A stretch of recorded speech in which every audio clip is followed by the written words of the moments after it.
आचार्य रामचंद्र शुक्ल जी ने अपने हिंदी साहित्य के लेखन में जिन ग्रंथों को आधार माना है वे ग्रंथ हैं, कुछ साहित्यिक हैं और कुछ देश भाषा काव्य के ग्रंथ हैं। जो साहित्यिक ग्रंथ है वो विजयपाल रासो है जो नरपत नाल की रचना है,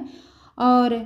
हम्बीर रासो है जो सारंगधर की रचना है, कीर्तिलता और कीर्ति पताका ये विद्यापति की रचना है। ये चार ग्रंथ जो है इसे साहित्यिक माने हैं और इसको आधार माने हैं अपने हिंदी साहित्य के इतिहास लेखन के परंपरा के में। और देश का भाषा काव्य की जो 8 पुस्तकें माने हैं, जो 8 ग्रंथ को माने हैं, वो है कुम्हाड़ रासो। कुम्हाड़ रासो जो है वो दलपत विजय की है, और बीसल देव रासो जो है वो नरपत नाल की, पृथ्वीराज रासो चंद्रवर दाई की रचना, परमाल रासो की रचना परमाल रासो जो है वो जगनिक की रचना है, जयमयंक जस चंद्रिका रचना है मधुकर कवि की,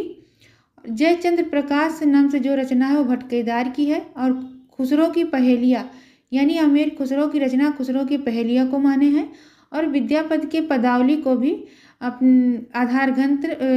ग्रंथ लिए हैं राजा रामचंद्र शुक्ल जी ने। तो ये जो 12 साहित्यिक